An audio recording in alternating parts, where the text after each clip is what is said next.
जैसा कि आप देख रहे हो कि आज हमने पढ़ना है ग्रुप डायनामिक्स। हमारा ये 4th यूनिट का फर्स्ट पार्ट है। तो ग्रुप डायनामिक्स है क्या?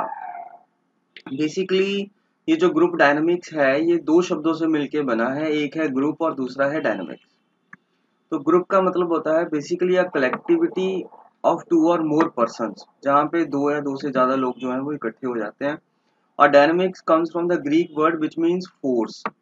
डायनामिक मतलब होता है फोर्स।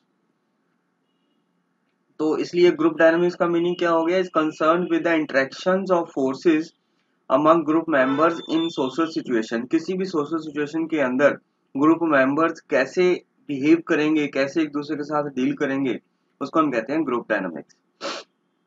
ये एक दो डेफिनेशन भी है ग्रुप डायनामिक्स की according to Cartwright and gender.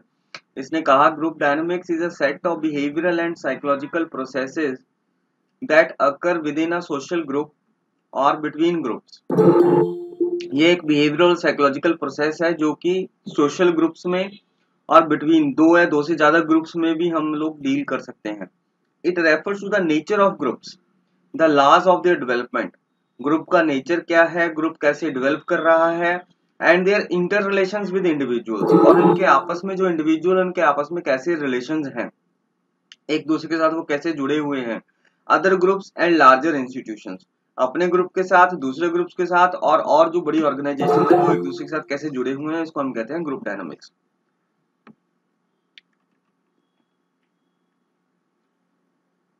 ये एक डेफिनेशन ऑटो क्लिनबर्ग ने भी दी है। It is not easy to define और delimit the important areas of group dynamics. ये मतलब बहुत मुश्किल है इसको ग्रुप डायनामिक्स के एरियाज को डिलिमिट करना। From one point of view it represents a field of inquiry, a series of interrelated problems. From another it includes a set of techniques. From a third, a theory of nature of groups and interactions within groups. इसने भी वही बात कही जो हमने first definition में पढ़ी थी। इसने इसको 3 व्यू पॉइंट्स में अलग अलग डिवाइड करके बता दिया है। तो group dynamics is a study of forces exerted by group. एक ग्रुप, जो ग्रुप डायनामिक्स है वो ग्रुप के मेंबर्स पे फोर्स एक्सर्ट करता है, फोर्स लगाता है, या उनको एक पर्टिकुलर तरीके से बिहेव करने के लिए मोटिवेट करता है। A study of these forces in the subjects of investigation of a group in terms of the factors or conditions which determine the formation, continuation, functioning and cohesiveness of the group. ये cohesiveness क्या होता है हम आगे पढ़ेंगे। अब group क्या है?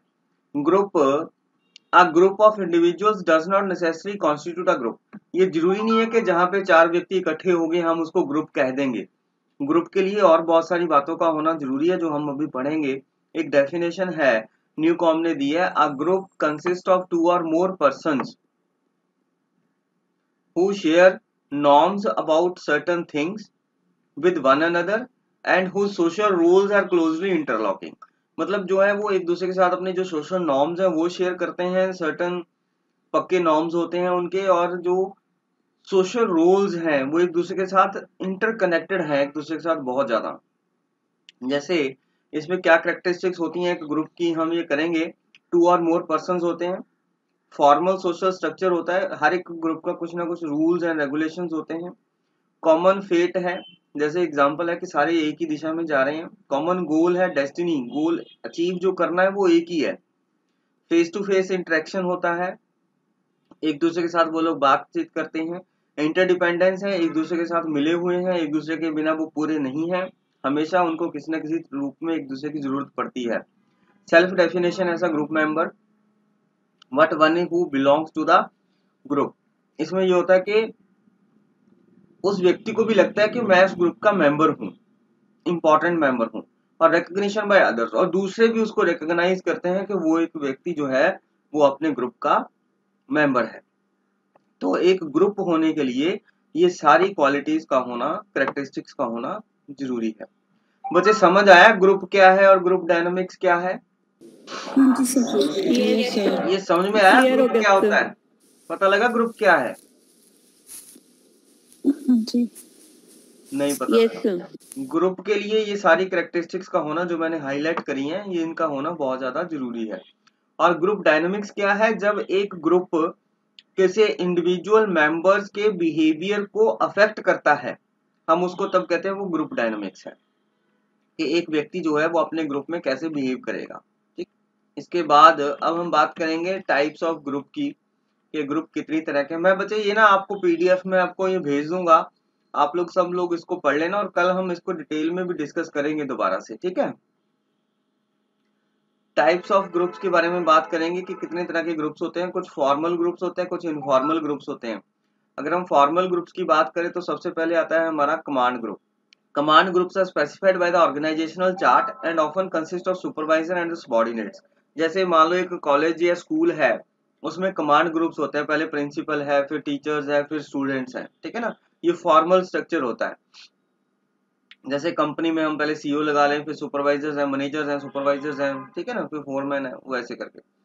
जैसे टास्क ग्रुप्स है दूसरा, task group consist of people who work together to achieve a common task. ये ग्रुप एक पर्टिकुलर टास्क को अचीव करने के लिए ही बनते हैं।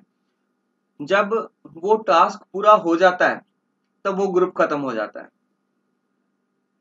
एग्जाम्पल है, कोई असाइनमेंट दे दी, कोई प्रोजेक्ट वर्क दे दिया और उस प्रोजेक्ट को करने के लिए 2-4 बच्चे हमने इकट्ठे कर दिए, तो वो एक टास्क ग्रुप है। बच्चे समझ में आया टास्क ग्रुप क्या है?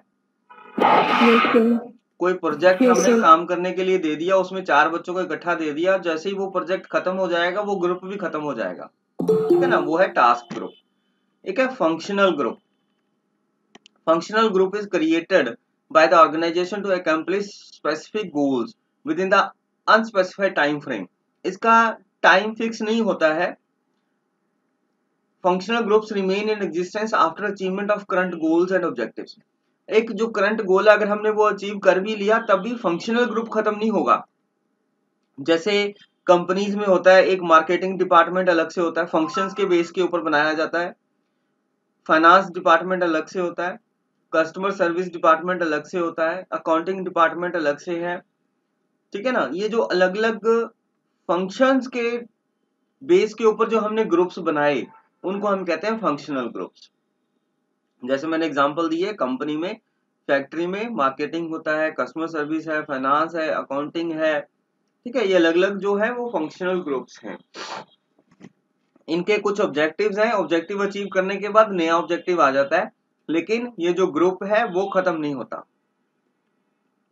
इसके बाद फॉर्मल के बाद हम बात करेंगे इनफॉर्मल ग्रुप्स के बारे में। इनफॉर्मल ग्रुप्स में कोई फॉर्मल स्ट्रक्चर नहीं है, ये कॉमन इंटरेस्ट और शेयर्ड वैल्यूज के ऊपर बेस्ड होते हैं। जैसे पहला है इंटरेस्ट ग्रुप्स। इंटरेस्ट ग्रुप नाम से ही क्लियर हो रहा है, जिन लोगों का इंटरेस्ट एक पर्टिकुलर एक्टिविटी में है या एक्ट में है वो लोग इकट्ठे हो जाते हैं। जैसे मान लो science group, commerce group, eco club. तो जिनका इंटरेस्ट इको क्लब में है वो लोग इकोलॉजी में है, इन्वायरमेंट में, वो लोग इको क्लब में इकट्ठे हो जाते हैं। Members of interest groups may not part of the same organization department but they are bound together by some common interest। जरूरी नहीं है कि वो लोग एक ही ऑर्गेनाइजेशन के हों, अलग अलग ऑर्गेनाइजेशन के हो सकते हैं, लेकिन मेन बात क्या है, उनका एक कॉमन इंटरेस्ट जो है वो होता है। नेक्स्ट है फ्रेंडशिप ग्रुप्स। ये तो सिंपल है, नाम से क्लियर हो रहा है। फ्रेंड्स जो हैं are formed by members who enjoy similar social activities. जो सिमिलर सोशल एक्टिविटीज को पसंद करते हैं, पॉलिटिकल बिलीफ्स को, रिलीजियस वैल्यूज को, जिनके आइडियोलॉजी बेसिकली जो सेम तरह के लोग हैं, वो जो है वो फ्रेंड्स बनते हैं, जिनकी थिंकिंग, आइडियोलॉजी, सोचने की तरीका जो है वो सेम होता है। For example, a group of employees who form a friendship group may have a yoga group, a Rajasthani association in Delhi. मतलब जिनका सेम थिंकिंग है, आइडियाज हैं, पॉलिटिकल बिलीफ्स हैं, रिलीजियस वैल्यूज इनकी सेम है, वो लोग इकट्ठे हो जाते हैं इसमें फ्रेंडशिप ग्रुप में। एक reference group. A reference group is a type of group that people use to evaluate themselves. The main objective of reference group are to seek social validation and social comparison. Social validation allow individuals to justify their attitude and values, while social comparison helps individuals evaluate their own actions by comparing themselves to others. अब जैसे reference groups में मैं लगाऊं कि आप लोग student हो Malwa group के, तो मालवा कॉलेज के, तो आप लोग मालवा कॉलेज एक रेफरेंस ग्रुप है आपके लिए। Reference group have a strong influence on members behaviour. Such groups are formed voluntarily. Family, friends, religion affiliations are strong reference groups. कोई रिलीजियस ग्रुप है उसके आप मेंबर हो तो वो भी एक रेफरेंस ग्रुप आप लोगों के लिए हो सकता है। अब आप लोग बड़ा प्राइड से कहते हो कि हम लोग मालवा कॉलेज के स्टूडेंट हैं, तो वो एक रेफरेंस ग्रुप है आपका। बच्चे यहां तक समझ में आया? Yes sir. तो फॉर्मल और इनफॉर्मल ग्रुप्स के अलावा भी कुछ ग्रुप्स होते हैं, अदर टाइप ऑफ ग्रुप्स, हम उनके बारे में बात करेंगे। जैसे पहला है इन ग्रुप और आउट ग्रुप। ये ऐसे ग्रुप होते हैं कि इसमें कोई भी व्यक्ति ग्रुप में एंटर कर सकता है कभी भी, और कोई भी व्यक्ति कभी भी ग्रुप से बाहर जा सकता है। उसमें कोई भी बाउंडिंग, कोई भी बाउंडेशन इस तरह की नहीं होती है। जिसको अच्छा लगे वो ग्रुप में आ जाए, और जिसको ना अच्छा लगे वो ग्रुप से चला जाए। Primary, secondary and tertiary groups. अब ये तीन तरह के ग्रुप्स हैं। कूले ने इनकी जो based on degree of intimacy के बेस पे ये लोग ग्रुप्स बताए हैं। प्राइमरी ग्रुप क्या है? Are there intimate face to face relationship and cooperation. बहुत ज्यादा इंटीमेसी इनमें होती है, फेस टू फेस लोग मिलते हैं, वी फीलिंग इनमें होती है। ये इंपॉर्टेंट है, प्राइमरी ग्रुप्स में वी फीलिंग होती है मैक्सिमम डिग्री की। इसमें आता है फैमिली, प्ले ग्रुप और विलेज कम्युनिटी। ये इसकी एग्जांपल्स हैं प्राइमरी की, इंटीमेसी के बेस पे है। दूसरा है सेकेंडरी ग्रुप्स। सेकेंडरी ग्रुप्स में जो रिलेशनशिप्स है वो मोर और लेस कैजुअल है, ज्यादा इंटीमेसी नहीं है। कंपैरेटिवली प्राइमरी ग्रुप से इंटीमेसी कम है। Here relationships are usually marked by a single bond of interest. इसमें कोई एक या दो इंटरेस्ट एरिया जो है जिसकी वजह से हम लोग इकट्ठे हैं। लाइक कोई ट्रेड यूनियन है, प्रोफेशनल एसोसिएशंस हैं, क्लब्स हैं, जैसे मैंने बताया था इको क्लब है, या कोई ट्रेड यूनियन है, कोई आजकल तो टीचर्स की बड़ी एसोसिएशन है। तो उसमें एक या दो इंटरेस्ट जो है वो मिले होते हैं आपस में, इसलिए वो लोग इकट्ठे होते हैं, और वो लोग रेगुलरली मिलते भी नहीं है। Intimacy as compared to primary groups इसमें कम होती है। थर्ड है tertiary group. Degree of intimacy और relationship is quite marginal and passing in character. इसमें इंटीमेसी तो बिल्कुल है ही नहीं है, बहुत कम है, बहुत ज्यादा कम है। The group of audience in cinema hall और पैसेंजर्स इन अ रेलवे कैरेज। मतलब जैसे हम सिनेमा हॉल में मिले, वो एक टर्शियरी ग्रुप है। आए, मिले और चले गए सारे। कुछ समय के लिए ही वो जो ग्रुप है वो बनता है। जैसे रेलवे कोच में हम लोग बैठे हैं तो कुछ समय के लिए मिलते हैं और वो लोग चले जाते हैं, उसके बाद कोई हमारा कोई कांटेक्ट नहीं रहता है। प्राइमरी ज्यादा इंटीमेसी है, सेकेंडरी में उससे कम है, और टर्शियरी में तो बिल्कुल ही कम है। इसके बाद है organised versus spontaneous groups. Organised और स्पॉन्टेनियस। स्पॉन्टेनियस में तो ये है कि come together naturally without any previous planning. Spontaneous groups में तो वो लोग ऑलरेडी, मतलब पहले से कोई प्लानिंग नहीं है कि वो लोगों ने ग्रुप बनाना है, लेकिन वो ग्रुप बन जाता है। ऑर्गेनाइज में वो पहले से ग्रुप होता है। जैसे ऑर्गेनाइज की एग्जांपल्स हैं फैमिली, स्कूल, आर्मी। वो एक प्लान्ड ग्रुप है, ऑर्गेनाइज्ड ग्रुप है। स्पॉन्टेनियस ग्रुप्स में होता है कि हम लोग कहीं जा रहे हैं, कोई व्यक्ति मिल गया, वो एक ग्रुप छोटा सा ऑन द स्पॉट बन जाता है। वो प्लान्ड, कोई उसमें प्लानिंग नाम की कोई चीज नहीं होती। ओपन एंड क्लोज ग्रुप्स, ये अलग अलग एंगल से हमें ग्रुप्स बताए गए हैं कि किस तरह के ग्रुप्स होते हैं। ओपन एंड क्लोज्ड ग्रुप्स में ये है, ओपन में तो जैसे नाम से पता लग रहा है कि कोई भी व्यक्ति आके मेंबर बन सकता है। क्लोज ग्रुप्स में क्या है, वो उसमें कोई भी मेंबर नहीं बन सकता। उसमें जो सीक्रेट सोसाइटीज हैं वे membership is not open to all. Membership सबके लिए ओपन नहीं होती, वो कुछ जो रिलेटेड मेंबर्स हैं, लोग हैं, उन्हीं के लिए ओपन होती है, और वही मेंबर बन सकते हैं। सारे व्यक्ति उसमें मेंबर नहीं बन सकते। जैसे ये सोसाइटीज में होती हैं अपनी, कोई एक पर्टिकुलर एरिया उसमें सोसाइटी है, तो उसमें वही मेंबर बन सकता है जो उस एरिया में रह रहा है, कोई और मेंबर उसका नहीं बन सकता। Natural group and artificial group. Groups which have come into existence on account of biological needs of individuals without consciousness of the purpose are called the natural groups। मतलब बाय चांस वो group बन गया, natural, हम लोग रह रहे हैं एक जगह पे, वो ग्रुप एक बन गया। On the other hand the group deliberately basis on some socio psychological needs are called the artificial groups. और अगर हमने किसी जरूरत के हिसाब से कोई ग्रुप बना लिया, जैसे मैंने बताया था क्लब बना लिया, कोई यूनियन बना लिया, तो वो आर्टिफिशियल ग्रुप है, नेचुरल ग्रुप नहीं है।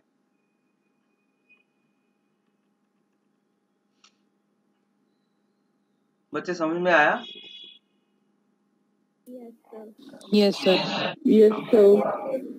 हार्वर्ड एच हेलन ने क्लासिफिकेशन दी है। एक तो होता है फेस टू फेस ग्रुप, जिसमें लोग ऑलमोस्ट मिलते हैं, है ना, एक दूसरे के साथ। एक होता है अब्स्ट्रैक्ट ग्रुप, जिसमें वी फीलिंग और belongingness like religion, nationality, language, है ना, आई एम इंडियन, ये अब्स्ट्रैक्ट ग्रुप है। Hangover group, this type of group is carry over intimacy group. Persons meet on some occasions or at some functions. They develop some intimacy due to some common taste and keep meeting afterwards. Hangover group का मतलब क्या है? आप लोग कभी कहीं मिल गए और आपको अच्छा लगा, आपका इंटरेस्ट एरिया सेम था, और आपने उसके बाद इंटीमेसी डेवलप हुई और आप लोग उसके बाद रेगुलरली मिलना आपने शुरू कर दिया। ये है हैंगओवर ग्रुप्स।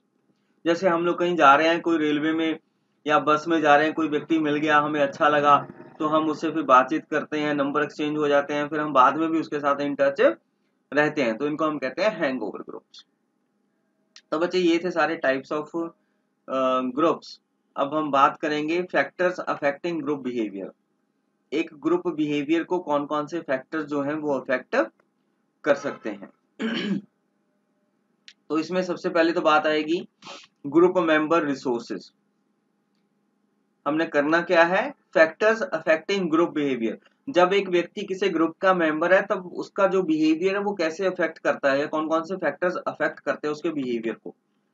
नंबर 1 है group member resources. Group member resources क्या है? Members knowledge, abilities, skills and personality characteristics. ये जो सारी बातें हैं, ये रिसोर्स हैं किसी भी ग्रुप के। किसी भी ग्रुप का जो सक्सेस है और फेलियर है किसी काम को करने के लिए, वो डिपेंड करता है नॉलेज, एबिलिटीज, स्किल्स और पर्सनैलिटी कैरेक्टरिस्टिक्स ऑफ मेंबर। यानी कि मेंबर्स के रिसोर्सेज के ऊपर किसी भी ग्रुप की सक्सेस और फेलियर जो है वो डिपेंड करती है। दूसरा है ग्रुप स्ट्रक्चर। ग्रुप स्ट्रक्चर में आएगा group size. Group size may vary from 2 people to very large people. 2 व्यक्ति भी हो सकते हैं ग्रुप में, 2 से ज्यादा भी हो सकते हैं।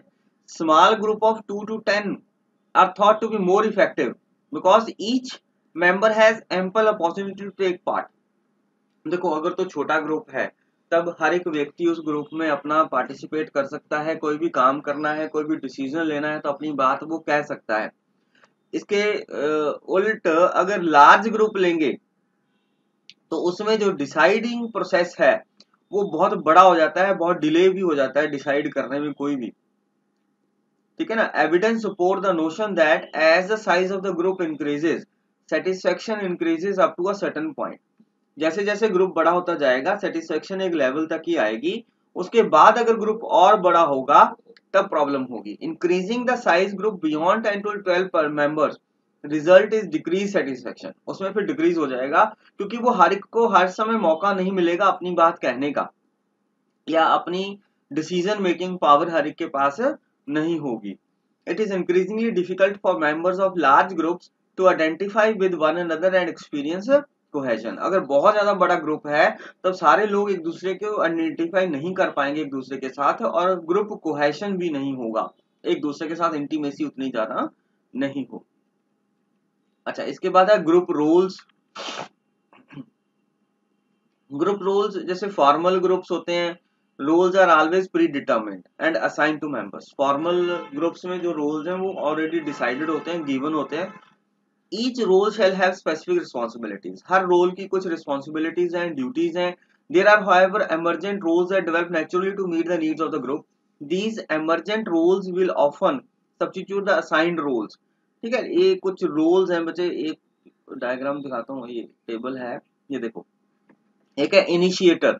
हर एक ग्रुप में ऐसे मेंबर्स होते हैं जो इनिशिएट करते हैं, इनिशिएशन लेना पसंद करते हैं।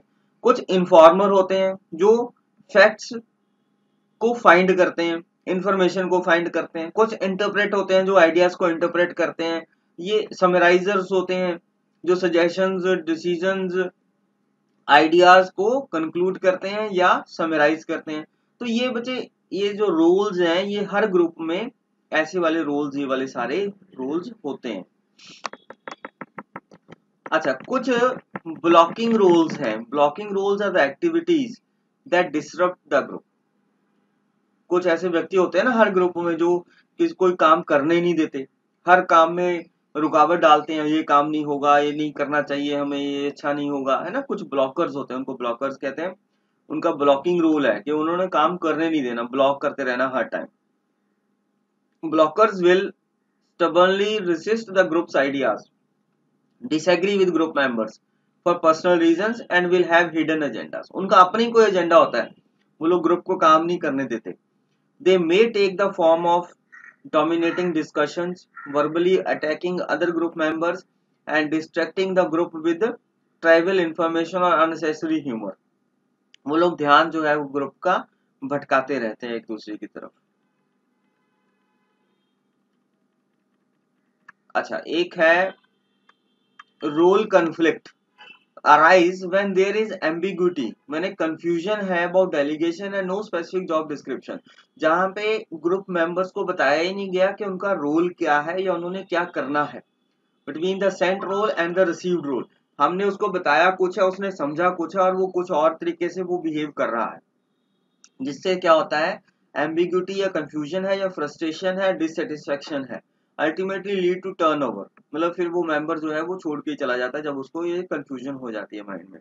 Inconsistency between the perceived roles and the role behaviour, conflict between work roles and family roles, and conflicting demands from different sources while performing the task। ठीक है ना, ये अलग अलग तरह के जो है वो रोल्स हमने इसमें बात करी। इसके बाद है ग्रुप नॉर्म्स। बच्चे समझ में आया? Yes, sir.